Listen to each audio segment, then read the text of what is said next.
Hi, welcome to Your Great Journey. Each week, we offer you brief tips, techniques, and insights to help you move in positive directions and master big change. For more information, please visit yourgreatjourney.com. Your Great Journey is brought to you by audiobook publisher Wetware Media. Wetware Media publishes a wide variety of personal transformation audiobooks, available from any major online audiobook retailer. For more information, please visit wetwaremedia.com. That's wetwaremedia.com. In this episode, we have an excerpt from noted psychiatrist Dr. Shelley Uram's enlightening audiobook, Essential Living, a guide to having happiness and peace by reclaiming your essential self. In this audiobook, Dr. Uram helps us peel back the layers to discover what we really want most in life. It turns out that what we really want are qualities that are already present at our very core, what Dr. Uram calls our essential self. In this excerpt, Dr. Uram introduces us to the foundation of her approach to uncover the essential self, the you that is the most real and authentic. Many of us have become disconnected from our essential selves and lost touch with who we are. The simple exercise in this excerpt will help you begin to reconnect and discover what you truly long for. The basic premise of this audiobook is that in our culture, most of the unhappiness and suffering that people go through is based on having lost their connection with their innermost self, the essential. There is no substitute for the quiet, deep strength and resilience that is inherent to it. When we are disconnected from our innermost core, we constantly seek connection and fulfillment from other things and people. We never find this alternative fulfillment, however, because there is no substitute for our essential self. As a result of our ancient survival brain areas having not yet evolved adequately to accommodate life for modern humans, our attention begins to get pulled away from our essential self. This begins when we are young children. We progressively become more and more attached to learning how to survive and thrive in the family and the world around us, meaning schools, jobs, friends, etc. We forget our essential self. Yet this is our only true rock, or anchor, which keeps us deeply rooted and gives us a consistent sense of love, peace, connectedness, and the sense that all is well, even when it is not. The essential self not only grounds us and keeps us steady, but also provides a compass that points us in the right direction to find resilience in weathering the stresses and strains of life. By the time we are young adults, we believe our emotional well-being and security are dependent upon our lives working well in certain ways. These could include being healthy, having successful relationships, achieving financial success, etc. Very few people regard conscious connectedness with their essential self as part of their well-being. Inevitably, things do go wrong. That is just part of the human condition. We age or get injured. A loved one becomes ill or dies. We lose jobs or money. Our relationships become problematic. Similarly, as we mature, we may not meet our ideals of who we think we should be. In these situations, our ancient survival brain wiring believes we are in serious trouble and sets off deep, uncomfortable emotional reactivity in the form of flight, fight, or freeze reactions. We suffer. We go into much more detail about each of these points as we move through the book. For now, let's begin at the beginning by figuring out where you are right now, as far as identifying what is most important to you. A few caveats. Try your best to make sure your answer is not coming from any shoulds. This could be one of your own shoulds, or those from the family you grew up with, or those from friends or religious traditions, etc. When answering the question, dig down deep and ask yourself what you want more than anything. Make sure your answer is very real for you. You can tell if it's real for you if it has juice powering it and if you really want it. The shoulds don't usually have much juice attached, but they may sound nice or like what you should want. When I ask people my standard essential self question, what do you want more than anything in your life? Here are some typical initial answers. More money, success, to be loved, to be respected, nice house and or car, happy children, healthy children, certain careers, loving relationships, a happy spouse, to be valued by others, divorce, marriage, to lose weight, to gain weight, fame. You get the idea. In contrast, the people who start out with answers like peace, love, joy, etc., usually aren't connecting with the juice of their experience. These are very general concepts. Listen to the following questions and pause the recording to answer them in your notebook. What do you want more than anything in your life? Challenge yourself to narrow it down. Now, challenge yourself to narrow it down to one simple sentence and write that down now. Continuing on, what is the essential self? I don't mean anything mystical or pie in the sky when I talk about the essential self. I'm referring to the you that is the absolute most real and authentic. This real you is not based on who or what you think you should be. It's not based on your knowledge, thoughts, feelings, experiences, beliefs, or expectations. It's just who you are, minus all these things. Period. It's really quite simple, yet initially challenging to find. Have you ever noticed how peaceful it is when you stop, even just for a moment? All pretense and any effort at all toward trying to make things happen a certain way. Most of the time, we don't let go of all this trying to control things or get others' approval until we're at a point of giving up or total surrender. And then there is this wonderful peace, even if it is just momentary, when we are just ourselves. For most folks, our mind then quickly re-enters the scene and is off and running again, trying to make something better or different, trying once again to take the reins and regain control. As a general rule of thumb, the closer people get to reconnecting with their essential self, the more they notice the following in their lives: resilient inner strength, greater wisdom, greater calm, an increased sense of well-being, an inner stillness, a sense of feeling freer, a greater sense of inner peace, more empowered, more spontaneous, a greater sense of connectedness with others, increased happiness, more loving of self and others, perceiving everything through a lens of truth, and much more. These are the inherent qualities we all have. It sounds like a magic elixir of some kind, but when you reconnect with your essential self, these things will not only appear in your life more frequently, they will also remain there longer. Why is reconnecting with our essential self so important? The essential self is what most of us want out of life. Maybe not initially in our conscious awareness, but deep down at our core.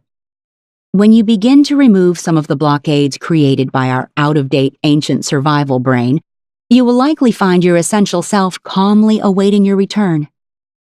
It is my hope that this audiobook will expand your understanding of the big picture. Now, we're moving on to the main exercise. You will be plugging in your earlier answer into this section. This exercise is taking your original point A answer, the one that has the juice, and distilling it down to a deeper truth. Before you work on yours, here are 4 examples. Consider my conversation with Zach, a 42-year-old attorney. Me. What do you want more than anything in your life? Zach. I want to be a really successful attorney. Me. If you are a really successful attorney, what will that give you? Zach. More respect from other attorneys. Me. If you get more respect from the other attorneys, what would that give you? Zach. A good feeling about myself, like I've arrived. Me. And if you've arrived, what would that give you? Zach. After a pause, peace. I would have a sense of peace. Here's my conversation with Mark, an entrepreneur. Me. What do you want more than anything in your life? Mark. I want to be worth 30 million by the time I'm 50. Me.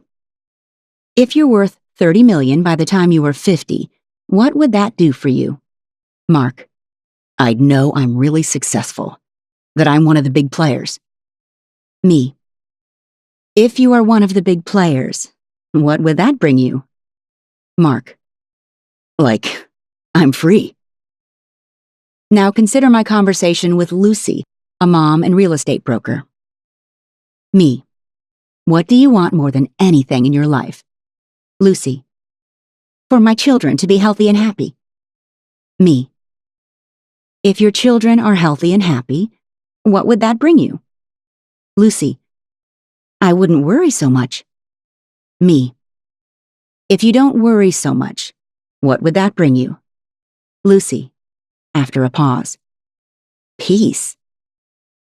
And finally, my conversation with Adele, a 60-year-old grandmother and nurse. Me. What do you want more than anything in your life? Adele. I want to work less. Me. If you could work less, what would that give you?